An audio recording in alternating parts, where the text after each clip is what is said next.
అయితే దేవుని చిత్తంలో ఈరోజు మనము రూతు గ్రంథాన్ని ముగించుకోవాలని ఉందేమో, అంచేత మనం రూతు గ్రంథ ముగింపులోనికి ఈరోజు వస్తూ ఉన్నాం. పెళ్లి సంబంధాలు తల్లిదండ్రులు వెళ్ళి చూసి జాగ్రత్తగా విచారించి విషయాలు తెలుసుకొని ఆ తర్వాత బాగా ఖర్చు పెట్టి, కొన్నిసార్లు అనవసరంగా ఖర్చు పెట్టి విపరీతమైన రీతిలో పెళ్లి చేసి వాళ్ళు ఇక మీదట వాళ్ళ జీవితం 3 పువ్వులు 6 కాయల్లాగా హ్యాపీగా ఉంటుంది అని అనుకుంటారు. ఇంగ్లీష్లో ఏమంటారంటే హ్యాపీలీ ఎవర్ ఆఫ్టర్. అంటే ఎప్పటి నుంచి వీళ్ళు సంతోషమే సంతోషము అని అనుకుంటారు. నార్మల్గా అలాగే అంటారు, కానీ చాలామంది జీవితాలు అలాగా లేవు. కాబట్టి కొంతమంది ఏం చెప్తూ ఉన్నారంటే no happily for ever after. ఇంకా కొంతమంది యవనస్తులైతే అబ్బాయిలు జోక్ చేస్తుంటారు, అయిపోయాడు వీడు బక్రా అయిపోయాడుక, ఇక పెళ్ళి అయిపోతుందని రకరకాల జోకులు ఉంటాయి వీటి మీద. అయిపోయింది ఈ రేపు నుంచి ఇక ఫినిష్డ్. అందుకే కొంతమంది బ్యాచిలర్స్ పార్టీ అండ్ స్పిన్స్టర్స్ పార్టీ, ఇదే లాస్ట్ మా జీవితంలో ఆనందం అన్నట్టుగా బ్యాచిలర్స్ పార్టీ స్పిన్స్టర్స్ పార్టీ మొదలు లేటెస్ట్ అది కూడా వచ్చింది. అలా కూడా చేసుకుంటూ ఉన్నారు. మనం అనుకున్నట్టుగా జీవితం సాగకపోతే, సంతోషంగా ఉంటుంది అనుకున్న జీవితము సంతోషంగా ఉండకపోతే దేవుడు ఏం చేస్తాడు? అంతటితో ఆగిపోతాడా? లేదా దేవుడు మన పరిస్థితులను మార్చి సంతోషమయంగా చేయగలుగుతాడా అంటే రూతు గ్రంథం దేవుడు ఏమైనా చేయగలుగుతాడు. విషాదాన్ని సంతోషంగా మార్చగలుగుతాడు అన్న సత్యాన్ని రూతు గ్రంథం మనకు తెలియజేస్తూ ఉంది. రూతు గ్రంథం ముగింపు చాలా దివ్యంగా ఉంటుంది, చాలా హ్యాపీగా ఉంటుంది. అనేక చోట్ల ముగింపు అలా ఉండదు, కానీ ఈ గ్రంథం యొక్క ముగింపు మాత్రం చాలా దివ్యంగా ఉంది. చాలా హ్యాపీనెస్తో ఈ గ్రంథం ముగిస్తూ ఉంది. విషాదముతో ప్రారంభించబడి సంతోషముతో ఈ గ్రంథం ముగించబడుతూ ఉంది. ఇదినాన మనం తెలుసుకోవాల్సిన విషయం ఏంటంటే, యోసేపు తన అన్నలతో చెప్పిన మాట దేవుడు ఎవరి జీవితంలోనైనా వాస్తవం చేయగలుగుతాడు. You meant it for evil but God meant it for good. మీరు కీడు చేయాలని తలంచారు, కానీ దేవుడు మేలు కొరకే దీన్ని చేశాడు. నిజమే, యోసేపు అన్నలు యోసేపుకు కీడు కలగ చేయాలని అన్ని ప్రయత్నాలు చేశారు, కానీ దేవుడు మాత్రం దాన్ని తిప్పేసి ఆ స్టోరీ అంతా కూడా మార్చేసి దేవుడు వారందరి జీవితాల్లో ఎంతో సంతోషాన్ని తీసుకొని వచ్చాడు. ఆదికాండం 50వ అధ్యాయం 20వ వచనములో మీరు నాకు కీడు చేయను ఉద్దేశించితిరి గాని నేటి దినమున జరుగుతున్నట్లు అనగా బహు ప్రజలను బ్రతికించినట్లుగా అది మేలుకే దేవుడు ఉద్దేశించెను. అత్యద్భుతమైన మరొక ఉదాహరణ ఏంటి అనంటే, ప్రజలు యేసుక్రీస్తును చంపేటప్పుడు కీడు చేయడానికే ఉద్దేశించారు, కానీ దేవుని వాక్యం ఇలా చెబుతుంది. అపోస్తలుల కార్యముల గ్రంథం 23వ వచనం, దేవుడు నిశ్చయించిన సంకల్పమును ఆయన భవిష్యత్తు జ్ఞానమును అనుసరించి అప్పగింపబడిన ఈయనను మీరు దుష్టుల చేత సిలువ వేయించి చంపితిరి. మరణము ఆయనను బంధించి ఉంచుట అసాధ్యం కనుక దేవుడు మరణ వేదనలు తొలగించి ఆయనను లేపెను. వారేమో యేసుప్రభువును చంపాము, అంతటితో ఆయన జీవితం అయిపోయింది అని అనుకున్నారు. కానీ వాళ్ళకు తెలియకుండానే దేవుడు నిశ్చయించిన సంకల్పమును ఆయన భవిష్యత్తు జ్ఞానమును వారు జరిగించారు. కీడులో నుంచి అత్యధిక మేలును దేవుడు తీసుకొని వచ్చాడు. ఒక ఆయన ఈ విధంగా చెప్పడం జరిగింది, ఒక పక్షికి రెక్కలు విరిగిపోతే అది ఎన్నటెన్నటికీ ఎగరలేదు, ఒక పక్షికి రెక్కలు విరిగిపోతే అది ఎన్నటికి ఎగరలేదు. ఒక అద్దం పగిలిపోతే దాన్ని మామూలు స్థితికి మరెన్నడూ మనం తీసుకొని రాలేము. దీనికి జవాబుగా హావర్డ్ జి హెన్రిక్స్ అనే ఒక గొప్ప దైవజనుడు అన్నాడు, మై ఫ్రెండ్, నా స్నేహితుడా, my friend, that is a beautiful poetry but a lousy theology అన్నాడు. అది చాలా రమ్యమైన కావ్య గ్రంథము, కావ్యం. కానీ దేవశాస్త్ర పరంగా చూస్తే అది చాలా ఘోరమైనది, అది మంచిది కాదు. దేవుడు నూతనమైన జీవితం ఇవ్వడంలో స్పెషలిస్ట్. అనేక మంది జీవితాలను అలా మార్చేశారు ఆయన.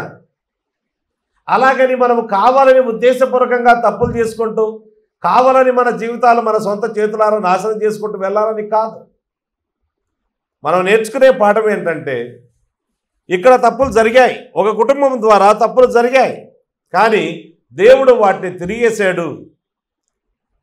He turn the world upside down లేదా రైట్ సైడ్ అప్, ఆ విధంగా చేయడం జరిగింది అన్న విషయాన్ని మనము చూస్తాము. కనుక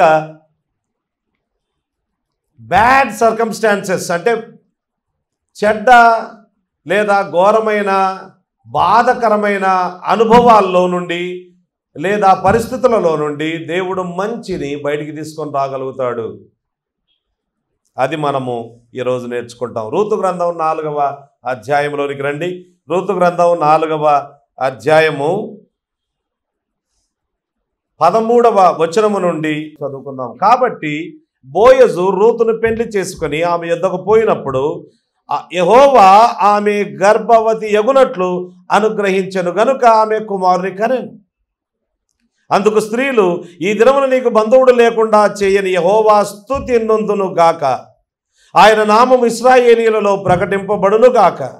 నిన్ను ప్రేమించి 7 కుమారుల కంటే నీకెక్కువగా నున్న నీ కోడలు ఇతని కనెను, ఇతడు నీ ప్రాణమును ఓదార్చి ముసలితనమున నీకు పోషకుడగునని నయోమితో చెప్పిరి. అప్పుడు నయోమి ఆ బిడ్డను తీసుకుని కవిగిట నుంచుకొని వారికి దాదిగా నుండెను.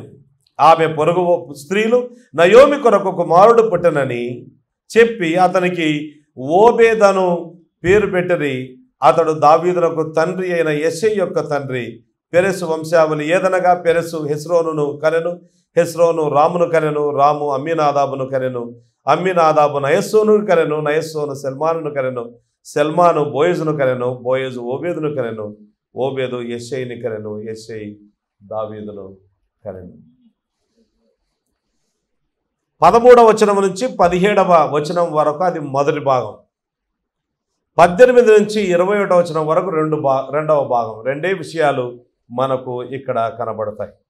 మొదటి భాగంలో ఒక కుటుంబంలో దేవుడు చేసిన మేలు, రెండవ భాగంలో ఒక దేశంలో దేవుడు చేసిన మేలు. కుటుంబానికి దేవుడు గొప్ప మేలు చేశాడు. ఏం చేశాడు అనంటే, ఒక కుటుంబము తప్పు చేసింది, చాలా నష్టాన్ని అనుభవించింది.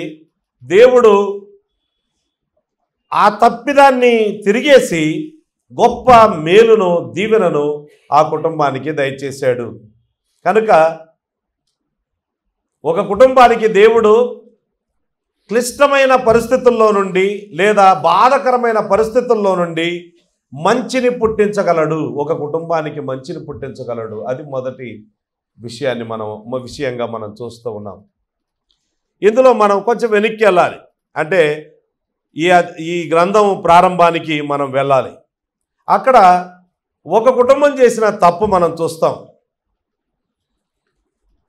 ఆ కుటుంబము మోయాబు దేశానికి వెళ్ళడం అనేది తప్పు, సింపుల్ తప్పు, అంతేగా, అందులో అనుమానం లేదు. ఎలీమెలకు ఆయన భార్య అయిన నయోమి వారికి ఉన్న 2 కుమారులను వెంటబెట్టుకొని ఆ దేశంలో కరువు వస్తే దేవుని యొద్ద ప్రార్థన చేయకుండా, దేవుని చిత్తం ఏంటో కనుక్కోకుండా తమ సొంత తీర్మానం చేసేసుకున్నారు. ఏదైనా కష్టం వస్తే సొంత తీర్మానం చేసుకోవడం అలవాటు కదా మనకు కూడా. అలాగే వారు కూడా సొంత తీర్మానం చేసుకుని మోయాబు దేశాన్ని విడిచి వెళ్ళారు. ద్వితీయోపదేశకాండంలో మనం చూసాం 28వ అధ్యాయంలో 23, 24 వచనాల్లో ఏం చూస్తామంటే దేవుని ప్రజలు దేవుని వాక్యానికి అవిధేయులై దేవుడు చెప్పిన మాట ప్రకారము జీవించకుండా సొంతగా వాళ్ళు ఇష్టం వచ్చినట్టుగా వాళ్ళు జీవిస్తే దేవుడు వారి మీదకి అనేక శాపాలు తీసుకొని వస్తానని చెప్పాడు. ఆ శాపాల్లో ఒక శాపం ఏంటంటే వర్షము పడకుండా మీ దేశం మీద వర్షం పడకుండా ఉంటుంది. తద్వారా మీరు కరువును, విపరీతమైన కరువును అనుభవిస్తారు. తినడానికి తిండి లేకుండా కూడా అలమటించే పరిస్థితిని నేను తీసుకొని వస్తాను, అది మీకు శాపంగా ఉంటుంది అని దేవుడు చెప్పడం జరిగింది. మరి అలాంటి పరిస్థితి వాళ్ళకు వచ్చింది. ఆ దేశంలో, ఇశ్రాయేలు దేశంలో కరువు వచ్చేసింది. రొట్టెల ఇల్లు, ఆహారపు ఇల్లు అని పిలువబడిన బెత్లెహేములో కరువు వచ్చేసింది. ఆ ఊరికి సంబంధించిన వాళ్ళు వీరు. కరువు వచ్చేస్తే వెంటనే సొంత తీర్మానం చేశారు. కరువు వస్తే ఏం చేయాలి? ద్వితీయోపదేశకాండం ప్రకారము వారు తమ పాపాన్ని విసర్జించి, పాపాన్ని ఒప్పుకొని, పాపాన్ని విసర్జించి దేవుని వైపు తిరిగి తమ జీవితాన్ని బాగు చేసుకోవాలి, దేవుణ్ణి వేడుకోవాలి, క్షమాపణ కోరుకోవాలి. ప్రభువా, మేము పొరపాటు చేశాం, మా తప్పు వల్ల ఇంత నష్టం కలిగింది, అయ్యా నీ శాపం మా మీదికి వచ్చింది, నీ దీవెన మా మీదికి రావాలి, కనుక అయ్యా మేము చేసిన తప్పును క్షమించండి అని దేవుని దగ్గరకు వచ్చి వేడుకోవాలి. అలా వేడుకొని ఆయనకు విధేయత చూపించి ఉంటే, ఆయన మీద విశ్వాసం ఉంచి ఆయనకు విధేయత చూపించి అదే ఊళ్ళో ఉండిపోవాలి. కానీ అలా ఉండకుండా వారు వెళ్ళిపోయారు. Repentance is not the answer అనుకున్నారు, రీలొకేషన్ ఈజ్ ది ఆన్సర్ అనుకున్నారు. అంటే మారు మనసు కాదు మనకు కావాల్సింది, ఇప్పుడు మనము ప్రదేశ మార్పు కావాలి, ఒక ప్రదేశ మార్పు కావాలి అని కోరుకున్నారంతే. They relocated themselves to another country instead of repentance. అది వాళ్ళు చేసిన తప్పు. ఇందులో దేవుని మీద వారి విశ్వాసము సన్నగిలినట్టుగా, లేదా దేవుని మీద వారికి విశ్వాసమే లేనట్టుగా కూడా మనము చూడవచ్చు. అది it's a bad thing. Naomi కుటుంబము, ఎలీమెలెకు కుటుంబము వాగ్దాన దేశాన్ని దేవుని యొక్క కనుదృష్టి, చల్లని దృష్టి, సంవత్సరాది మొదలుకొని సంవత్సరం వరకు ఏ దేశం మీద ఉంటుందో ఆ దేశాన్ని వదిలిపెట్టిపోవడం వారు చేసిన తప్పు. ఇది మొదటి తప్పు. రెండవ తప్పు ఏంటంటే, ఆ ఇంటి పెద్ద ఆయన చనిపోయాడు, ఎలీమెలెకు చనిపోయాడు. చనిపోయిన తర్వాత కుమారులు యుక్త వయసుకు వచ్చారు కాబోలు, వాళ్ళు పెళ్ళిళ్ళు చేసుకున్నారు. బైబిల్లో దేవుడు చాలా క్లియర్గా చెప్పాడు. మోషే కాలం అయిపోయిన తర్వాతనే కదా ఇది జరిగింది, న్యాయాధిపతుల కాలంలో జరిగింది ఇది. దేవుడు చాలా స్పష్టంగా తెలియజేశాడు, మీరు అన్యులతో వివాహం చేసుకోకూడదు అన్నాడు. చేసుకుంటే వాళ్ళు మిమ్మలను తమ దేవతల వైపు మీ మనసులు మళ్లిస్తారు. నీ దేవుడైన యెహోవాను నీవు మర్చిపోయి అన్య దేవతల వైపు నీవు తిరిగిపోయే అవకాశం ఉంది అంటే వాళ్ళు ఏమీ పట్టించుకోలేదు. మాకు పెళ్ళిళ్ళు కావాలంతే, దేవుడా విశ్వాసమా ఇవన్నీ కూడా పక్కకి పెట్టండి, ఫస్ట్ పెళ్ళి అయిందా లేదా అదే మా పాయింట్. కొంతమంది జీవితాలు ఇలాగే ఉంటాయి. వీళ్ళు కూడా అలాగే చేశారు, మాకు పెళ్ళిళ్ళు కావాలంతే, దట్స్ ఆల్. దేవుడితో సంబంధం లేదు, దేవుని వాక్యంతో సంబంధం లేదు, దేవుని యొక్క జ్ఞానంతో సంబంధం లేదు. ఆ దేవుడు ఆ దినాల్లో చెప్పాడు కానీ అలాగనుకుంటే ఎలా జరుగుతుందండి అని మనం కూడా అనుకుంటాం కదా. అలా అనుకున్నారో ఏమో మరి. ఇద్దరు వివాహం చేసుకున్నారు.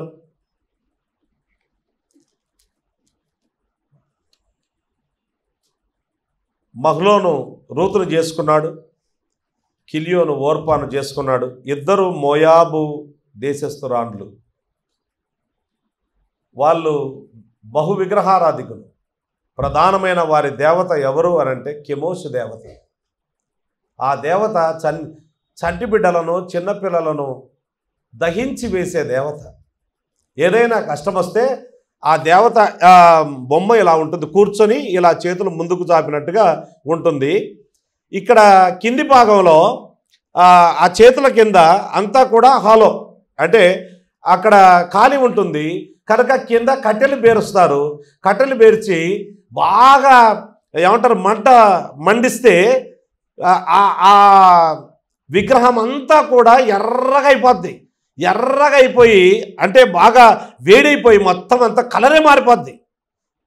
ఇనుమును మనము కొలిమిలో పెడితే కలర్ ఎలా మారిపోతుందో అలా కలర్ మారిపోద్ది. అలా మారిపోతే ప్రజలు ఆ దినాల్లో వాళ్ళ కష్టాలు తీర్చబడాలి అని అంటే ఏం చేయాలి అని తమ చంటి బిడ్డలను తీసుకొని పోయి ఆ కెమోసి దేవత చేతుల్లో పడేసేవారట. అంటే బలిగా అర్పించేవారు. అంత దౌర్భాగ్యమైన ఘోరమైన శిశు బలిని కోరుకునే ఆ దేవతలను పూజించే వారితో మీకేమి సంబంధం? కానీ వీళ్ళకి ఏమీ పట్టలేదు అవన్నీ. బాగా ఆలోచించేద్దాం. మన జీవితాల్లో కూడా ఇలాంటి పొరపాట్లు మనం చేసే అవకాశం ఉంది. వివాహ వయసులో ఉండే పిల్లలు వాళ్ళ తల్లిదండ్రులు అనవసరంగా కొంచెం లేట్ అవుతుందని విశ్వాస అంటే నేను చాలామంది చెప్పిన మాటలు విన్నా. విశ్వాస అంటే ఎవరండి విశ్వాసి? చూపించడం ఒక విశ్వాసం, ఒక మంచి విశ్వాసని. విశ్వాసులు అంటారు కానీ పిశాచుల్లాగా బ్రతుకుతున్నారు వాళ్ళు కూడా.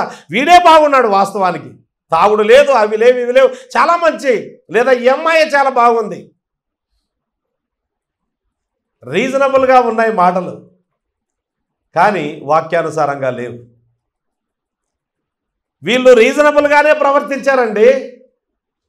వాళ్ళ దేశంలో కరువు వచ్చినప్పుడు రీజన్ ఏం చెప్తుంది అంటే తెలివేం చెప్తుంది? జ్ఞానయుక్తంగా ప్రవర్తించేవాడు ఏం చేస్తాడు? వెంటనే ఎక్కడ ఆహారం దొరుకుతుందో అక్కడికి వెళ్తాడు, వరుస వెళ్తాడు. అది రీజనబుల్గా చేసే పనులు. కానీ రీజన్ ఇక్కడ పనికిరాదు. దేవుని వాక్యము కంటే రీజన్ను పైగా పెట్టకూడదు. రీజన్ను దేవుని వాక్యం కిందనే పెట్టాలి. దేవుని వాక్యం ఏం చెబుతుంది అదే ప్రధానం,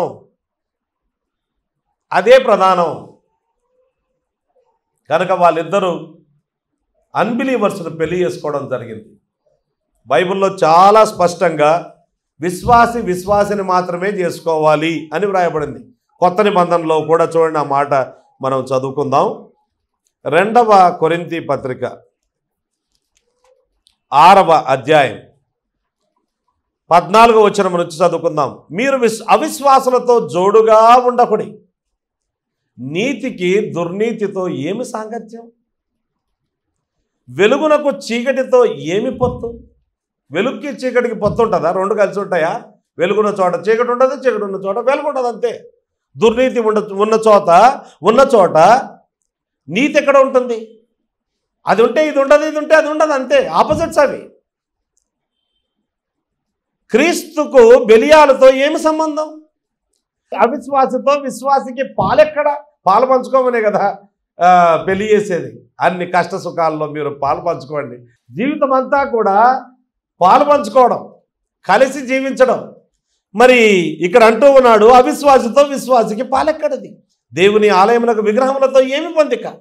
మనము జీవం గల దేవుని ఆలయమై ఉన్నాము. అందుకు దేవుడు ఇలాగూ సెలవిచ్చుచున్నాడు, నేను వారిలో నివసించి సంచరింతును, నేను వారి దేవుడనయిందును, వారు నా ప్రజలయిందును. కావున మీరు వారి మధ్య నుండి బయలువెడలి ప్రత్యేకముగా ఉండుడి, అపవిత్రమైన దానిని ముట్టకుడని ప్రభువు చెప్పుచున్నాడు. మరియు నేను మిమ్మల్ని చేర్చుకొందును, మీకు తండ్రినై ఉందును, మీరు నాకు కుమారులను కుమార్తెలునై ఉందురని సర్వశక్తి గల ప్రభువు చెప్పుచున్నాడు.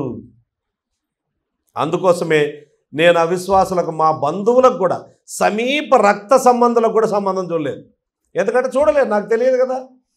విశ్వాసులకైతే చూడగలుగుతా ఏదైనా. అది కూడా మ్యారేజ్ బ్యూరో పెట్టుకున్నాను అనుకునేరు. కొంతమంది అన్నారు నన్ను, మ్యారేజ్ బ్యూరో పెట్టండి అన్న మీరు కూడా అని. అలాంటిది ఏమి లేదు. మ్యారేజ్ రిజిస్టర్ అంటే సర్టిఫికేట్ ఇవ్వడానికే అధికారం లేదు.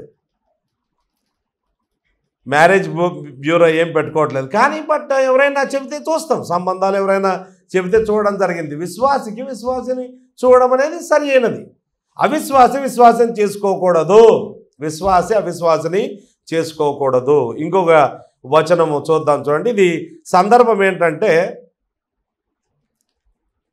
భర్త చనిపోయాడు, భార్య మాత్రమే మిగిలింది, లేదా భార్య చనిపోయింది, భర్త మాత్రమే మిగిలాడు. అలాంటి పరిస్థితుల్లో వాళ్ళు ఒకప్పుడు విశ్వాసులైనా ఇప్పుడు భర్త చనిపోయిన తర్వాత, భార్య చనిపోయిన తర్వాత ఇప్పుడు వాళ్ళు విశ్వాసులయ్యారు. విశ్వాసులైతే వాళ్ళు ఏం చేయాలి అన్న విషయం మనము ఇక్కడ చదువుతాం.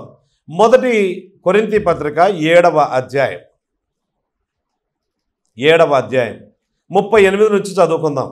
కాబట్టి తన కుమార్తెకు పెళ్లి చేయువాడు బాగుగా ప్రవర్తించుచున్నాడు, పెళ్లి చేయని వాడు మరి బాగుగా ప్రవర్తించుచున్నాడు. భార్య తన భర్త బ్రతికి ఉన్నంత కాలము బద్ధురాలై ఉండును. భర్త మృతి పొందిన ఎడల ఆమెకిష్టమైన వానిని పెళ్లి చేసుకున్నటకు స్వతంత్రురాలై ఉండును. కానీ ఇప్పుడు అండర్లైన్ చేసుకోండి, ప్రభువునందు మాత్రమే పెళ్లి చేసుకొనవలెను. ఎవరిలో పెళ్లి అంటే ఎవరిని చేసుకోవాలి? ప్రభువునందు ఉన్న వారిని మాత్రమే పెళ్లి చేసుకోవాలి. ఆలస్యమైనా పర్వాలేదు, దేవుడు గొప్ప కార్యాలు చేస్తాడండి. నమ్మకం ఉంచాలి, విశ్వాసం ఉంచాలి దేవుని మీద. గొప్ప కార్యాలు చేస్తాడు. ఆలస్యం అవుతుందని తొందరపడి ఏవేవో సొంత నిర్ణయాలు చేసి ఏమంటారు, కొంతమంది అయితే ఏమంటారంటే ఇంకా నేను చనిపోకముందు రేపో మాపో చచ్చిపోయేటట్టున్నా, నేను చనిపోకముందు నీ పెళ్లి చూడాలనుకుంటున్నా. పాతకాలం మాటలు ఇప్పుడు కూడా మాట్లాడుతున్నారు కొంతమంది. సో ఎప్పుడైతే తొందరగా పెళ్లి చేసేసుకొని ఆ విధంగా ఎవరు పడితే వాళ్ళను చేసుకోకూడదు. ప్రభువునందు మాత్రమే పెళ్లి చేసుకొనవలెను. చాలా క్లియర్గా. అయితే వీళ్ళు ఇశ్రాయేలు ప్రజలు ఇశ్రాయేలీలను చేసుకోకుండా అన్యులను చేసుకోవడం జరిగింది. ఏం పర్వాలేదులే, నేను బాగు చేస్తాను అని అనుకునే మీరు, మనం బాగు చేయడం పక్కకు పెడితే వాళ్ళే మనల్ని అటువైపు బాగు చేసేసుకుంటారు. అలా ఉంది బైబిల్లో. రాజైన సొలొమోనే పాడైపోయాడని రాయబడింది. రాజైన సొలొమోను మహాజ్ఞాని అయినవాడు. అంత తెలివితేటలు ఎవరికి లేవు.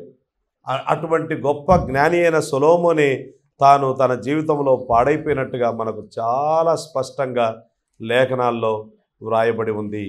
అందుచేత మనము చాలా జాగ్రత్తగా ఉండాలి. చూడండి, మొదటి రాజుల గ్రంథం 11వ అధ్యాయం. మోయాబీయులు, ఎదోమీయులు, అమ్మోనీయులు, సీదోనీయులు, హిత్తీయులు అను జనులు మీ హృదయములను తమ దేవతల తట్టు తిప్పుదురు గనుక, ఇక్కడ మోయాబీయుల పేరు చూడండి, వీళ్ళు మోయాబీయు రాండ్లు. తమ దేవతల తట్టు తిప్పుదురు గనుక వారితో సహవాసము చేయకూడదనియు వారిని మీతో సహవాసము చెయ్యనీయకూడదనియు యెహోవా ఇశ్రాయేలీయులకు సెలవిచ్చి ఉన్నాడు. అయితే రాజైన సొలొమోను ఫరో కుమార్తెను గాక ఆ జనులలో ఇంకా అనేక మంది పరస్త్రీలను మోహించి కామాతురత గలవాడై వారిని ఉంచుకొనుచూ వచ్చెను. అతనికి 700 మంది రాజకుమార్తెలైన భార్యలను 300 మంది ఉపపత్నులను కలిగి ఉండిరి. అతని భార్యలు అతని హృదయమును త్రిప్పివేసిరి. సొలొమోను వృద్ధుడైనప్పుడు అతని భార్యలు అతని హృదయమును ఇతర దేవతల తట్టు త్రిప్పగా అతని తండ్రి అయిన దావీదు హృదయం వలె అతని హృదయము దేవుడైన యెహోవా ఎడల యథార్థము కాకపోయెను. సొలొమోను అష్తారోతు అను సీదోనీయుల దేవతను, మిల్కోము అను అమ్మోనీయుల హేయమైన దేవతను అనుసరించి నడిచెను. ఈ ప్రకారము సొలొమోను యెహోవా దృష్టికి చెడు నడత నడిచి తన తండ్రి అయిన దావీదు అనుసరించినట్లు యథార్థ హృదయముతో యెహోవాను అనుసరింపలేదు. సొలొమోను కెమోషు అను మోయాబీయుల హేయమైన దేవతకు, మొలెకు అను అమ్మోనీయుల హేయమైన దేవతకును యెరూషలేము ఎదుటనున్న కొండ మీద బలిపీఠములను కట్టించారు. దేవుని ప్రజల మీద రాజు ఎంత దిగజారిపోయాడో చూడండి. తమ దేవతలకు ధూపము వేయించు బలులను అర్పించుచుండిన పరస్త్రీలైన తన భార్యల నిమిత్తము అతడు ఇలాగూ చేశాడు. ఇప్పుడు చూడండి, దేవుడు ఏమంటున్నాడు 9వ వచనం. ఇశ్రాయేలు దేవుడైన యెహోవా అతనికి 2 మార్లు ప్రత్యక్షమై నీవు ఇతర దేవతలను వెంబడింపవలదని అతనికి ఆజ్ఞాపించినను సొలొమోను హృదయము ఆయన యొద్ద నుండి తొలగిపోయెను. దేవుడు 2 సార్లు ప్రత్యక్షమై సెలవిస్తే కూడా సొలొమోను హృదయము దేవుని యొద్ద నుండి తొలగిపోయెను. యెహోవా తనకిచ్చిన ఆజ్ఞను అతడు గైకొనకపోగా యెహోవా అతని మీద కోపగించి సెలవిచ్చినదేమనగా, నేను నీతో చేసిన నా నిబంధనను కట్టడలను నీవు ఆచరింపకపోవుట నేను కనుగొనుచున్నాను గనుక ఈ రాజ్యము నీకుండకుండా నిశ్చయముగా తీసివేసి నీ దాసునికిచ్చేదను. అయినను నీ తండ్రి అయిన దావీదు నిమిత్తము నీ దినముల యందు నేను అలాగు చేయక నీ కుమారుని చేతిలో నుండి దాన్ని తీసివేసేదను. రాజ్యమంతయు తీసివేయను. నా దాసుడైన దావీదు నిమిత్తమును నేను కోరుకున్న యెరూషలేము నిమిత్తమును ఒక గోత్రము నీ కుమారునికి ఇచ్చేదను. అలాగే దేవుడు చేశాడు. కారణం ఏంటో తెలుసా? అన్య స్త్రీలను వివాహం చేసుకోవడం. It's a serious matter. రక్షణ అనేది జీవితంలో రక్షణ తీర్మానము అత్యంత గొప్ప తీర్మానం. నువ్వు సర్వలోక సంపదలు సంపాదించుకున్నా, సర్వలోకములో ఉండే సంపదను అంతా కూడా నీ సొంతం చేసుకున్నా, విచ్ ఈజ్ నాట్ పాసిబుల్. అదేమి సాధ్యం కాదు. అది ఒకవేళ సాధ్యమైనా నీవు రక్షణ పొందకుండా చనిపోతే నీకంటే దౌర్భాగ్యుడు మరొకడు ఉండడు.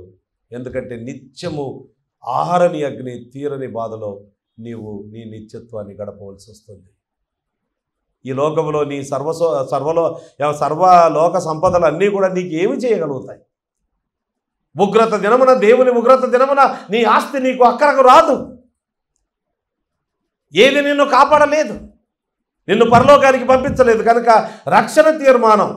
అందుకే యేసుప్రభువు అన్నాడు, ఒకడు సర్వలోకమును సంపాదించుకొని తన ప్రాణమును పోగొట్టుకునే యెడల వానికి ఏమి ప్రయోజనము? తన ప్రాణమునకు ప్రతిగా అతడు ఏమి ఇవ్వగలడు? కనుక రక్షణ సంపాదించుకోవాలి, అంటే రక్షణ పొందుకోవాలి. రక్షణ దేవుని దగ్గర నుంచి ఉచితంగా అనుగ్రహించబడుతున్న ఆ రక్షణను పొందుకోవాలి. అది చేసిన తర్వాత రెండవ అతిపెద్ద తీర్మానం జీవితంలో వివాహ తీర్మానం. ఇందులో సోషల్ స్టేటస్ ఇంపార్టెంట్ కాదు. దాని గురించి బైబిల్లో లేదు. అంటే సాంఘికంగా మా జాతి వాళ్ళే చేసుకుందాం అట్లాంటిది ఏం లేదు. ఇస్రాయేలీలు చేసుకుంటారు. That's all, simple. మన దేశం, మనం క్రైస్తవులమైన మనము అనేక దేశాలకు సంబంధించిన వాళ్ళం. అంటే ఇప్పుడు ఒక తెలుగు వ్యక్తి ఆఫ్రికన్ అమ్మాయిని పెళ్లి చేసుకోవచ్చు, ఒక అబ్బాయి ఆఫ్రికన్ అమ్మాయిని పెళ్లి చేసుకోవచ్చు, లేకపోతే ఎక్కడో యూరోపియన్ కంట్రీలో ఉండే ఒక అమ్మాయిని పెళ్లి చేసుకోవచ్చు. అయితే అబ్బాయి అమ్మాయిని చేసుకోవాలి అంతే, అమ్మాయి అబ్బాయిని చేసుకోవాలి ఇంతే. ఇది కూడా చెప్పాలి, క్లారిటీ. ఎవరినైనా చేసుకోవచ్చు, కానీ విశ్వాసం చేసుకోవాలి. ఏ దేశస్తులైనా చేసుకో, నీకు ఇష్టం, నో ప్రాబ్లం. విశ్వాసనే చేసుకోవాలి. కానీ నయోమి కుటుంబము వాళ్ళ పిల్లలు అన్బిలీవర్స్ను చేసుకొని వాళ్ళు చచ్చిపోయారు, అవిశ్వాసులను చేసుకొని చనిపోయారు. నయోమి తన భర్తను పిల్లలను కోల్పోయిన పరిస్థితుల్లో ఉండింది. ఇది వాళ్ళు చేసిన తప్పు. దీన్ని దేవుడు వాళ్ళ మేలు కొరకు ఎలా మలిచాడో చూడండి. మొదటిది రూతు గ్రంథం 4వ అధ్యాయము 13వ వచనంలో, కాబట్టి బోయజు రూతును పెళ్లి చేసుకొని అని. దానికంటే ముందుగా మనం గమనించాల్సింది ఏంటంటే, రూతు రక్షణ పొందింది. ఇది ఆమెకు, ఆ కుటుంబానికి కలిగిన దీవెన. అవిశ్వాసం చేసుకున్నారు కుమారులు, వాళ్ళు చనిపోయారు, పిల్లలు లేకుండా చనిపోయారు. 10 ఏళ్ళు అయింది, 10 ఏళ్ల తర్వాత కూడా పిల్లలు పుట్టలేదు. దేవుడు వారి గర్భాన్ని మూసివేశాడు అంతే. దేవుడు గర్భాన్ని తెరిస్తే పిల్లలు పుడతారు, గర్భాన్ని మూసివేస్తే పిల్లలు పుట్టరు. నువ్వు ఎంతన్నా ప్రయత్నం చేసుకో, ప్రపంచంలో ఉండే ఎంత పెద్ద డాక్టర్ల దగ్గరికైనా వెళ్ళు, దేవుడు ఇవ్వకపోతే నీ వల్ల కాదు. అంటే పెద్దల పేర్లు మనం ఇక్కడ చెప్పుకోవద్దు, కానీ మనకు దగ్గరలోనే ఒక పెద్ద హాస్పిటల్ నిర్వహించే బాగా ధనికులైన వాళ్ళు ఉన్నారు. 2 డాక్టర్సే, విదేశాల్లో ఇంగ్లాండ్లో చదువుకొని వచ్చారు, పిల్లలు కలగలేదు. 2 డాక్టర్సే. వాళ్ళకు మల్టీ స్పెషాలిటీ హాస్పిటల్ ఉంది, వాళ్ళకు పిల్లలు లేరు. అంటే నువ్వు డాక్టర్ అయినంత మాత్రాన, ఇంగ్లాండ్కు అమెరికాకు వెళ్ళగలిగినంత మాత్రాన, బెస్ట్ మెడిసిన్ తీసుకోగలిగినంత మాత్రాన నీకు పిల్లలు పుడతారని అనుకోవద్దు.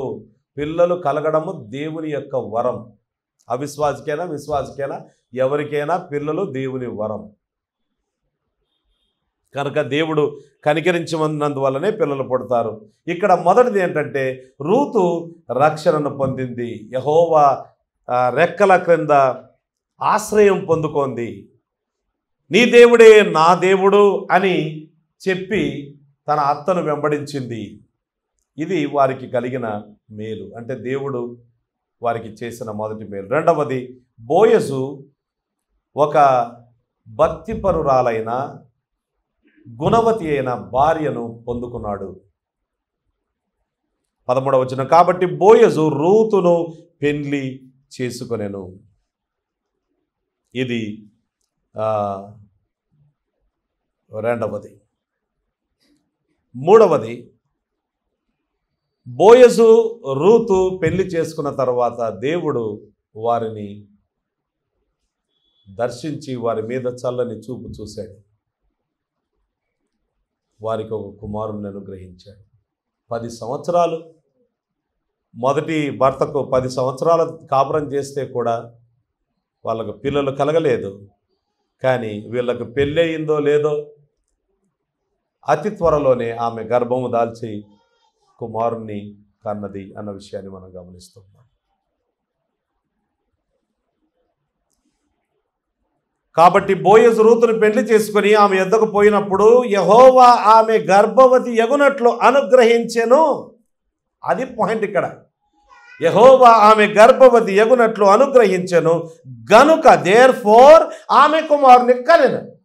అంటే కుమారుని కనడం కానీ కుమార్తెను కనడం కానీ దానికి రీజన్ ఎవరు అంటే యెహోవా ఆమె గర్భవతి యగునట్లు అనుగ్రహించుట.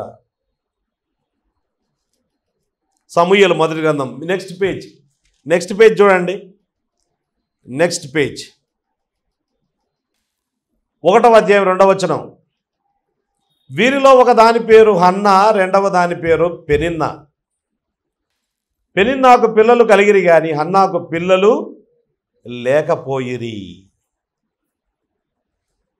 ఆ తర్వాత 6వ వచనం, యెహోవా ఆమెకు సంతు లేకుండా చేసి ఉన్న హేతువును బట్టి. ఎవరు సంతానం లేకుండా చేసింది? యెహోవాయే ఆమెకు సంతానం లేకుండా చేశాడు. యెహోవాయే ఆమెకు సంతానం కలిగేటట్లుగా చేశాడు. ఆ తర్వాత చూడండి 19వ వచనం, యెహోవా చివరి మాట, యెహోవా ఆమెను జ్ఞాపకము చేసుకొనెను. The Lord remembered her. గనుక ఆ కారణాన హన్నా గర్భము ధరించి దినములు నిండినప్పుడు ఒక కుమారుని కని నేను యెహోవాకు మ్రొక్కుకొని వీనిని అడిగితననుకొని వానికి సమూయేలను పేరు పెట్టెను. అసలు మొట్టమొదటి తల్లిదండ్రులకు మొదటి సంతానం కలిగినప్పుడు ఆ బిడ్డను చూసి యెహోవా దయ వలన నేను ఒక మనిషిని సంపాదించుకున్నాను అని హవ్వ వెంటనే చెప్పింది. యెహోవా దయ వలన నేను ఒక మనిషిని సంపాదించుకున్నాను. వి మస్ట్ రిమెంబర్, ఎస్పెషలీ పెళ్ళి అయిన వెంటనే పిల్లలు కలిగితే ఏమనిపించదు. కొన్నేళ్ళు అయిన తర్వాత, 5 ఏళ్ళు అయిన తర్వాత, 6 ఏళ్ళు అయిన తర్వాత పిల్లలు కలగకపోతే ప్రతి ఒక్కరు అడుగుతూ ఉంటే ఏమ్మా ఏం గుడ్ న్యూస్ చెప్పవా, లేదా ఏం బ్రదర్ గుడ్ న్యూస్ చెప్పవా అని ఇలాగ అంటూ ఉంటే అప్పుడు ప్రార్థన చేస్తారు. అంటే అప్పుడు మాత్రమే దేవుడిస్తాడేమో సంతానం అన్నట్టుగా ఉంటుంది. కానీ ఎప్పుడిచ్చినా, తొందరగా ఇచ్చినా దేవుని దయ వల్లనే పిల్లలు పుడతారు, లేటుకి ఇచ్చినా దేవుని దయ వల్లనే పుడతారు. ఆమె సంతులేని దాన్ని కుమారుల సంతోషము గల దానిగా చేయును అని దేవుని వాక్యంలో రాయబడింది. సంతానం లేని దాన్ని కుమారుల సంతోషము గల దానిగా చేస్తాడు. కనుక బోయజుకు రూతుకు ఒక చక్కని కుమారుణ్ణి దేవుడు అనుగ్రహించాడు అనే విషయాన్ని మనం గమనిస్తున్నాం. అంత మాత్రమే కాదు, నెక్స్ట్ మాటలో ఈ విధంగా ఉంది, ఈ దినమున నీకు బంధువుడు లేకుండా చేయని యెహోవా స్తుతినందును గాక. అంటే ఈ కుమారుడు ఎవరికి పుట్టాడు? బోయజు రూతుకు పుట్టాడు. కానీ ఆ ఊళ్ళో ఉండే స్త్రీలు వచ్చి ఆ సందర్భంలో వాళ్ళు అంటూ ఉన్నారు, అమ్మ నయోమి నీకే ఒక కొడుకు పుట్టాడు, నీకే ఒక కొడుకు పుట్టాడు అని అంటున్నారు. అంటే ఆమెకు ఒక దీవెన. నేను సమృద్ధి గల దాననై ఈ దేశం విడిచిపెట్టేసి మోయాబు దేశానికి కాపురం ఉండడానికి వెళ్ళాను. రిక్తురాలిగా యెహోవా నన్ను తిరిగి రాజేశాడు. ఖాళీ చేతులతో నేను తిరిగి రావాల్సి వచ్చింది. దేవుడు నాకు వ్యతిరేకయ్యాడు, యెహోవా నాకు విరోధి అయిపోయాడు. అన్ని కష్టాలే అని ఆమె అనుకుంది. దేవుడు ఆ కష్టాలను సుఖాలుగా మార్చేశాడు, ఆ కష్టాలను దీవెనగా మార్చేశాడు. వృద్ధాప్యంలో అసలు నాయనమ్మకు తాతయ్యకు, అమ్మమ్మకు తాతయ్యకు ఏమండి ఆనందం అంటే వాళ్ళ మనవలు మనవరాళ్ళే ఆనందం. ఇది నాలో చాలామంది పిల్లలు పుట్టడం అనేది ఆనందంగా భావించట్లేదట. ప్రపంచవ్యాప్తంగా మొన్న మధ్యలో నేను టీవీ ప్రోగ్రాం చూస్తూ ఉన్నా, ఒక వార్తల ఛానల్లో చూస్తూ ఉంటే అందులో మన పొరుగు దేశం చైనా దేశపు అధినేత జిన్పింగ్ ఎక్కడ ప్రసంగాలు చేసినా, అంటే ప్రజలను ఉద్దేశించి ప్రసంగాలు చేస్తారు కదా, ఎక్కడ చేసినా ఆయన యవనస్తులను అడుగుతున్నాడట. He is requesting the young people in China, దయచేసి మీరు తొందరగా పెళ్లి చేసుకోండి. పెళ్ళిళ్ళు చేసుకోవట్లేదట చైనాలో, తొందరగా పెళ్ళిళ్ళు చేసుకోవడానికి కూడా ఆలస్యం చేస్తున్నారట. ఇంకా నేను సెటిల్ కావాలా, నాకు ఉద్యోగం రావాలి, ఉద్యోగం వచ్చిన తర్వాత నేను మంచి 3 బెడ్రూమ్ విల్లా ఒకటి కొనాలి, ఫస్ట్ కారు కొనాలి, ఆ తర్వాత 3 బెడ్రూమ్ ఒక విల్లా కొనాలి, ఆ తర్వాత కొంచెం మంచిగా సెటిల్ అయిపోయిన తర్వాత అప్పుడు నేను పెళ్లి చేసుకుంటాను. పెళ్లి చేసుకున్న తర్వాత ఒక 3 సంవత్సరాలు మాకు పిల్లలొద్దు, ఆ తర్వాత మేము ఫస్ట్ బేబీని ప్లాన్ చేసుకుంటాం, ఆ తర్వాత సెకండ్ బేబీని 2-3 సంవత్సరాల తర్వాత ప్లాన్ చేసుకుంటాం. ఇట్లే ఆలోచిస్తారంట అండి, రాసుకుంటారంట. అంటే వాళ్ళకు ఫస్ట్ బేబీ ఎప్పుడు రావాలి, సెకండ్ బేబీ ఎప్పుడు రావాలి, third baby and close, permanently sterilised. అందుకే ప్రభుత్వం మాటలు ఊరికనే వినొద్దు, ఊరికనే నమ్మొద్దు అని అనుభవపూర్వకంగా మనం ఇప్పుడు తెలుసుకొని మాట్లాడుతున్నాం. ఎవరైతే అసలు ఇద్దరే వద్దు, ఒకరే, ఆ దేశంలో ఒకరే, అంతే, ఒకరితోనే ఆపేశారు. చాలామంది క్రైస్తవులకు బలవంతంగా తెలియకుండానే, వాళ్ళకు చెప్పకుండా, వాళ్ళతో సంతకం తీసుకోకుండా క్రైస్తవులకు చాలామందికి స్టెరిలైజేషన్ చేశారంట ఆ దేశంలో, పిల్లలు కలగకుండా. ఈరోజు అల్లాడిపోతున్నారు అసలు మొత్తం దేశమంతా వృద్ధులైపోతున్నారు. యంగ్ పీపుల్ కన్నా తక్కువైపోతున్నారు. ఉన్న యంగ్ పీపుల్ పెళ్ళిళ్ళు చేసుకోవట్లేదు, లేట్ అయిపోతుంది. 30 ఏళ్ళైనా 40 ఏళ్ళైనా పెళ్ళిళ్ళు చేసుకోవట్లేదు, పిల్లలు కలగట్లేదు. The world over this is the problem. ఇది ప్రాబ్లం ఇప్పుడు ప్రస్తుతం.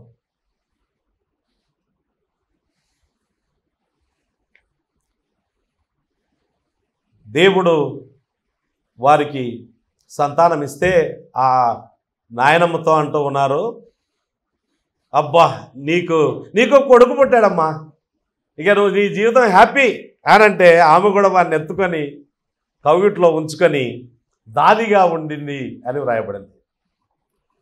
ఈ సందర్భంలో మాట చెప్పాలి, ఉమ్మడి కుటుంబాలు కనుమరుగైపోయిన దినాల్లో మనం ఉన్నాము అని చెప్పుకోవచ్చు. ఓ విధంగా చెప్పాలి, వీలైతే మీరు ఉండగలిగితే, ఉమ్మడి కుటుంబంగా ఉండగలిగితే దాంట్లో చాలా దీవెనలు కూడా ఉన్నాయి, గుర్తుపెట్టుకోవాలి. అంటే నువ్వు ప్రాధాన్యత గుర్తుపెట్టుకోవాలి. ఉమ్మడి కుటుంబంలో ఉన్న నీ భార్యకు శిరస్సు వాళ్ళ మామ కాదు, నీవే శిరస్సు, గుర్తుపెట్టుకోవాలి. అది గుర్తుపెట్టుకొని ప్రవర్తిస్తే బాగుంటుంది. నీ భార్యకు శిరస్సు, ఇంటి అంతటికి శిరస్సు ఇంట్లో ఉండే పెద్ద ఆయన కాదు, ఎవరి భార్యకు ఆ పురుషుడు, అంటే ఆ భర్త శిరస్సు. కాబట్టి ఆమె ప్రయారిటీగా నీవు దృష్టిలో పెట్టుకొని నువ్వు ప్రవర్తించాలి. మిగతా వాళ్ళని పక్కన పెట్టామని కాదు, దాని భావం వాళ్ళు కూడా అర్థం చేసుకోవాలి. ఇంత చెప్పిన తర్వాత కూడా చాలా కుటుంబాలు అర్థం చేసుకోవట్లేదు. పెళ్ళైన తర్వాత ప్రాధాన్యతలు మారతాయి. నీ కుమారునికి అతి ప్రధానమైన వ్యక్తిని కోడలు, ఆ తర్వాత వాళ్ళ పిల్లలు, ఆ తర్వాత తల్లిదండ్రులు, ఆ తర్వాత అన్నదమ్ములు, ఇది ప్రయారిటీ. అక్క చెల్లెండ్రు, ఇది ప్రయారిటీ. ఈ ప్రయారిటీ మనం గుర్తు చేసుకుని ఉంటే కనుక పిల్లలు ఆరోగ్యకరంగా పెరిగే అవకాశం ఉంటుంది. లేకపోతే ఈ ఇద్దరే తల్లిదండ్రులు మళ్ళీ వీళ్ళిద్దరు డ్యూటీ వస్తే ఇద్దరు డ్యూటీకి పోతారు. ఇద్దరు డ్యూటీకి పోతే పిల్లలు ఎవరు చూసుకోవాలి? కనుక ఎవరి దగ్గరైనా బయట దాన్ని క్రష్లో పెట్టేసి వెళ్ళిపోతారు. వాళ్ళట కొంతమంది మంచిగా చూసుకునే వాళ్ళు ఉండొచ్చు, మరి కొంతమంది ఏం చేస్తారంటే ఈ పిల్లోడు ఈ అమ్మాయి బాగా విసిగిస్తుందని దగ్గుమందు పోస్తారట. దగ్గుమందు పోస్తే వాళ్ళు నిద్రపోతారు. పిల్లలు మోస్ట్ ఆఫ్ ద టైం నిద్రపోవడం. నీ పిల్లల్ని నీ సొంత చేతులారా డబ్బిచ్చి అనవసరంగా ఇబ్బందులు పాలు చేసుకోవడం తప్ప మరొకటి లేదు. నాయనమ్మలు అమ్మమ్మలు కూడా మీరు మీ మనవన్లను మనవరాలను ఎంజాయ్ చేయాలి, నేర్చుకోవాలి. అది ఇది దేవుడు మీకు ఇచ్చిన భాగ్యము, వృద్ధాప్యములో మీకు ఇచ్చిన సంతోషము, మీకు ఇచ్చిన గౌరవము, మీకు ఇచ్చిన ఆనందము. అందుకే యవన ప్రాయంలో పెళ్ళిళ్ళు చేస్తే అత్తలు అంటే నాయనమ్మలు అమ్మమ్మలు సేవలు చేసుకోవచ్చు, మనవళ్ళకు మనవరాళ్ళకు సేవలు చేసుకోవచ్చు. లేకపోతే చేయలేరు. వీళ్ళకే ఇప్పటికే కాళ్ళ నొప్పులు, ఆ నొప్పులు, ఈ నొప్పులు, ఆ కష్టాలు ఈ కష్టాలు ఉంటాయి. ఎప్పుడు చూడాలి నీ మనవని మనవరాల్ని? నిన్నే వాళ్ళు చూడాల్సి వస్తుంది. ఇక ఆ చిన్నపిల్లడు కొంచెం పెద్దగా కాగానే నీకు నీళ్ళు తీసుకురావాల్సి వస్తుంది, నువ్వు ఎన్నడూ చూసుకునే వాళ్ళని. కనుక మీ మనవళ్ళను మనవరాలను హ్యాపీగా చూసుకోండి. దేవుడు మీకు ఇచ్చిన కుమార్తెగా చూసుకోండి. మీకు ఇచ్చిన కుమారుడు అంటే మీ మనవడే మీ కొడుకు, మీ మనవరాలే మీ కూతురు, అట్లా చూసుకోవాలి. అలా చెప్పారు ఇక్కడ అలాగే చెప్పడం జరిగింది.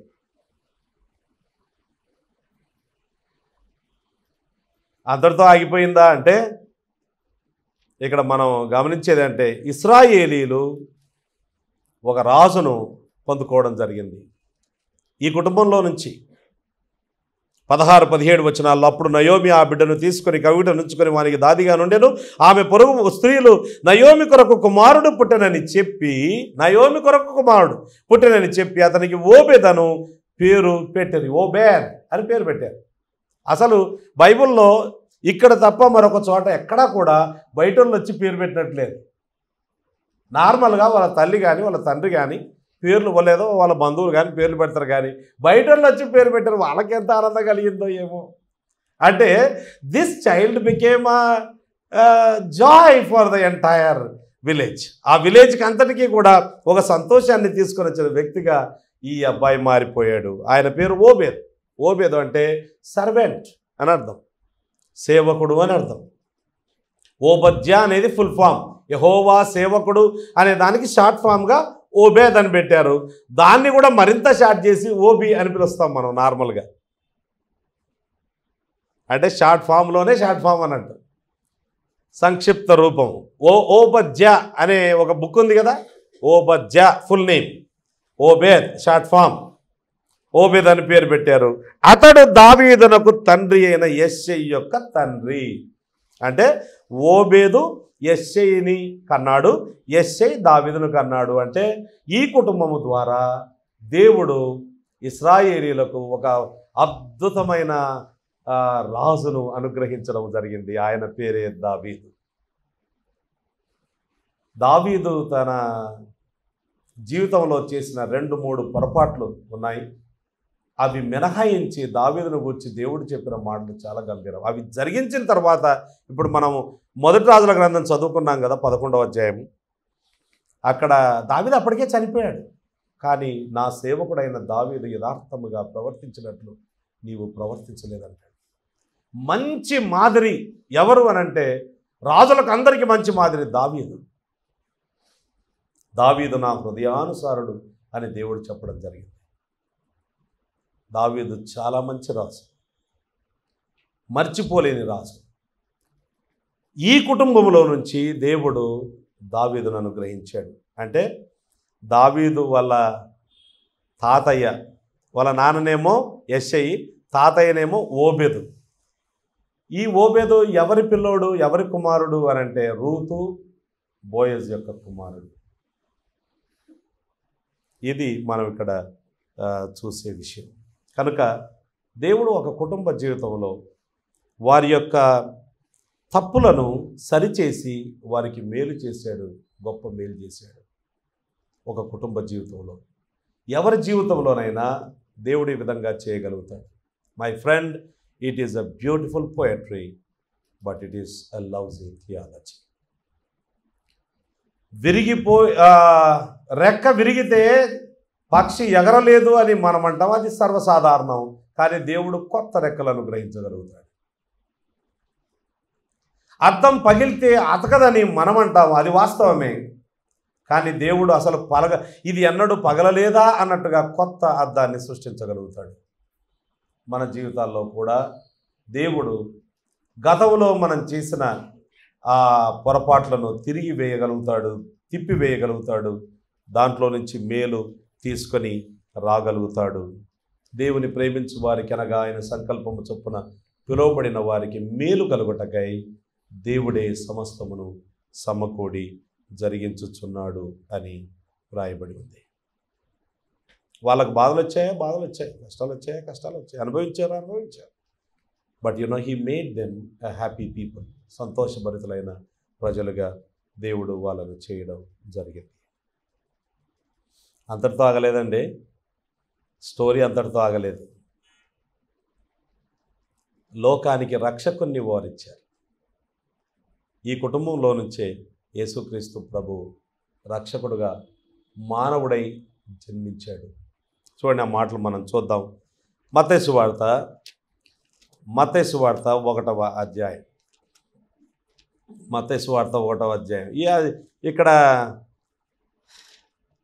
మత్తయి సువార్త 1వ అధ్యాయం చదువుకుందాం. 1వ వచనం నుంచి మనము చదివితే ఈ విధంగా రాయబడింది. 1వ అధ్యాయం 1వ వచనం. అబ్రహాము కుమారుడకు దావీదు కుమారుడైన యేసుక్రీస్తు వంశావళి. దావీదు వంశంలో నుండే ప్రభువైన యేసుక్రీస్తు లోకరక్షకుడుగా ఈ లోకానికి వచ్చాడు. చూడండి, వాళ్ళ జీవితం ఆ చిన్న ఊరిలో ఒక చిన్న కుటుంబం, ఆ చిన్న కుటుంబం చేసిన తప్పిదాలను దేవుడు తిరిగేసి ఎలా మంచిగా మారుస్తున్నాడో ఒకసారి చూడండి. అబ్రహాం ఇస్సాకును కనెను, ఇస్సాకు యాకోబును కనెను, యాకోబు యూదాను అతని అన్నదమ్ములను కనెను, యూదా తామారునందు, అండర్లైన్ చేసుకోండి, తామారునందు పెరెసును జరహును కనెను, పెరెసు ఇస్రోమును కనెను, ఇస్రోము అరామును కనెను, అరాము అమ్మినాదాబును కనెను, అమ్మినాదాబు నయస్సోనును కనెను, నయస్సోను సెల్మానును కనెను, సెల్మాను రాహాబునందు, అండర్లైన్ చేసుకోండి, రాహాబు, తామారు రాహాబు, రాహాబునందు బోయజును కనెను, బోయజు రూతునందు ఓబేదును కనెను, ఓబేదు యెషయిని కనెను, యెషయి రాజైన దావీదును కనెను. అలా క్రిందికి వస్తే ఇంకా యేసుక్రీస్తు ప్రభు ఆ వంశములో నుండి వచ్చాడు అన్న విషయాన్ని మనం చూడడం జరుగుతుంది. ఇక్కడ అబ్రహాం ఇస్సాకును కనెను, ఇస్సాకు యాకోబును కనెను అని ఈ మాటలు చదివాంటే ఎవరో నిజామాబాద్ జిల్లాలో చాలా కాలం కిందట, ఓ 40-50 ఏళ్ళ కిందట చదివి పాస్టర్ గారి దగ్గరకు వచ్చాడు. వచ్చి తన ప్రశ్న ఏంటంటే ఇక్కడ అంతా పురుషులు కన్నట్టుంది అని అంటే, ఆయన పెంటెకోస్టల్ పాస్టర్, ఆయనకి ఆది నాళ్ళలో తెలిసినంత చెప్పాడు. ఏమన్నా అంటే, ఆది నాళ్ళలో పురుషులు చాలా మంచోళ్ళు కాబట్టి పురుషులకి అనేవారు. రాను కాలం చెడిపోయింది, ఇప్పుడు స్త్రీలు అంటున్నారు అన్నాడట. అది కాదు ఇక్కడ భావన. అంటే పలానా ఆయనకు తండ్రి అని దాని భావం, అంతేగాని ఆది నాళ్ళలో పురుషులు కన్నారు, తర్వాత కాలం చెడిపోయినందువల్ల ఇప్పుడు స్త్రీలుగా అంటున్నారు అనుకోవద్దు. Okay, the world gained a savior from them. Wonderful. ఆ తర్వాత 14వ వచనంలో మనం ఏం చూస్తాము అని అంటే, యెహోవా స్తుతి పొందుకుంటూ ఉన్నాడు. The lord is gaining praise from people. ప్రజల దగ్గర నుంచి దేవుడు స్తుతులు పొందుకుంటూ ఉన్నాడు ఈ కుటుంబం ద్వారా. ఒకప్పుడు వీళ్ళు చాలా ఏమంటారు, ఈ కుటుంబము పనికిమాలిన కుటుంబం అని పేరు గాంచి ఉండవచ్చు. అంటే ఊరు వదిలిపెట్టిపోయారు, దేవుని అందు విశ్వాసం ఉంచలేదు, అది ఇది ఏమేమనుకున్నారో తెలియదు. దేవునికి వీళ్ళ వల్ల ఏమాత్రం మహిమ రాలేదు. ఇప్పుడు దేవుడు తాను మహిమ తెచ్చుకుంటూ ఉన్నాడు వీరి జీవితం ద్వారా. God is gaining praise from people because of this family అనే విషయాన్ని మనం ఇక్కడ చూస్తూ ఉన్నాం. క్లుప్తంగా లాస్ట్ మాటలు చెప్పి ముగిస్తాను. ఇక మళ్ళీ ఈ అధ్యాయంలోనికి వెళ్లకుండా తర్వాత ఏంటంటే, పెరెసు వంశావళి ఏదనగా, ఆ వంశావళిలో నుంచి వచ్చారు వీళ్ళంతా కూడా. సో వాళ్ళ పితరులను జ్ఞాపకం చేసుకుంటూ మొత్తం అంతా స్టోరీ చెప్పుకుంటూ దావీదు వరకు వచ్చి ఆగిపోయింది అన్నట్టు. ఇదొక దేశం. దేశానికి బ్యాడ్ దేశంలో నుండి, అంటే బ్యాడ్ ప్రజల్లో నుండి మంచిని తీసుకొని వచ్చాడు, చెడ్డ ప్రజల్లో నుంచి మంచిని తీసుకొని వచ్చాడు. ఇందులో మనము కొంతమంది స్టోరీస్ చెప్పుకోవడానికి కూడా చాలా అంటే బాగుండదు, చాలా ఘోరమైన స్టోరీస్ ఉన్నాయి. అంటే అలా చేయాలని కాదు, అలా జరిగింది, వాళ్ళు అలా జరిగించారు. కనుక మనం ఏం చూస్తామంటే ఇక్కడ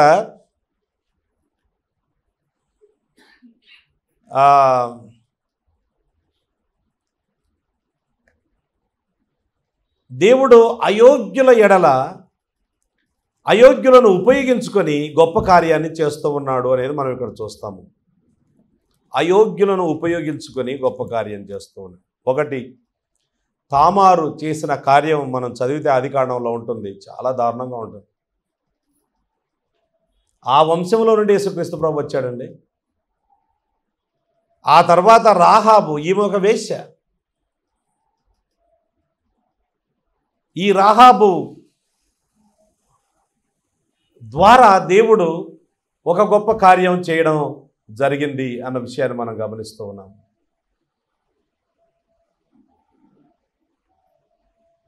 బోయజు తల్లి ఆమె వాస్తవానికి.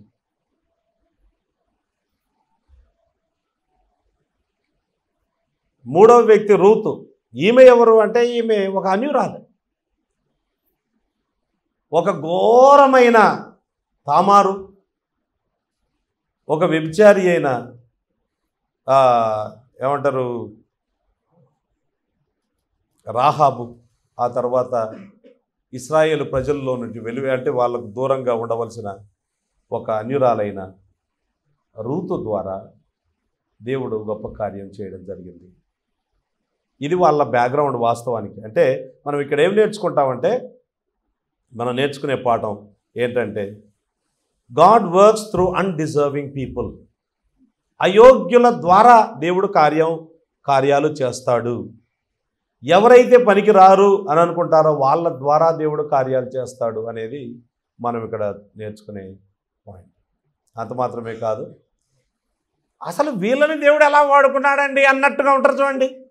సామాన్యుల ద్వారా దేవుడు కార్యాలు చేస్తాడు. ఇక్కడ దావీదును గురించి మనం ఆలోచిస్తే, దావీదు కుటుంబము నా కుటుంబం ఏ పాటిది అని అంటాడు.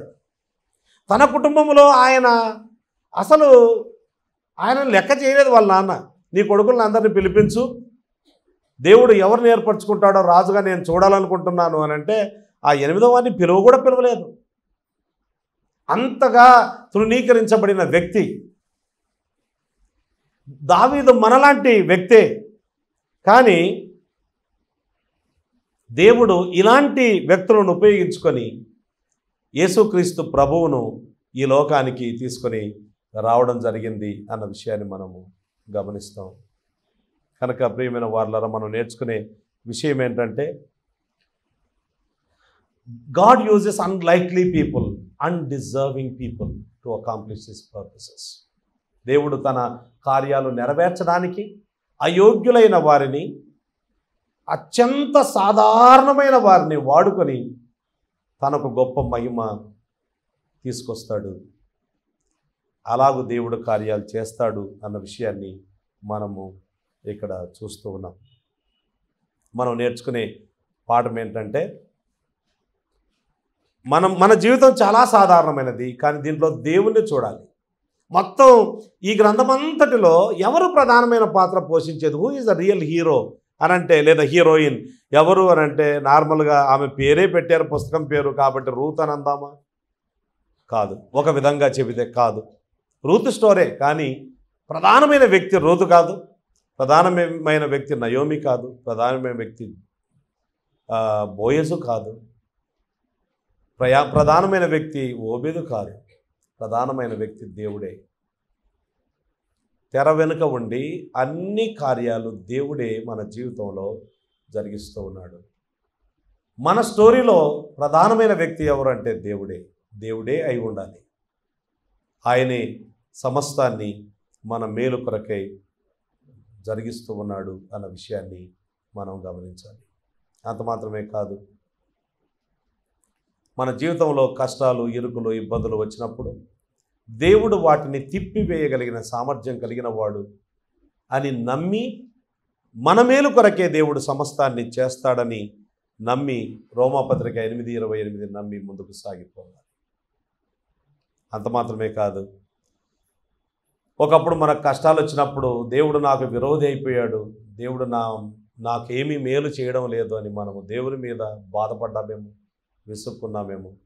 కానీ ఇక్కడ నేర్చుకోవాల్సింది ఏంటంటే, దేవుని స్తుతించే సమయం రాబోతుంది. దేవుడు నీకు గొప్ప మేలు చేస్తాడు. దేవుణ్ణి నీవు స్తుతిస్తావు. నీవు మాత్రమే కాదు, ఇతరులు కూడా దేవుణ్ణి స్తుతిస్తారు. గొప్ప మేలు కలగబోతుంది అన్న విషయాన్ని మనము ఇక్కడ నేర్చుకుంటూ ఉన్నాం. మన కష్టాలను మన మేలు కొరకు మార్చగలిగిన దేవుణ్ణి గురించి మనము ఎంతవరకు తెలుసుకున్నాం. అట్టి దేవుణ్ణి కలిగి ఉన్నామని ధైర్యంతో మనం ముందుకు సాగిపోదాం. దేవుడి మాటలు మన కొరకే దీవించును గాక. ప్రార్థన.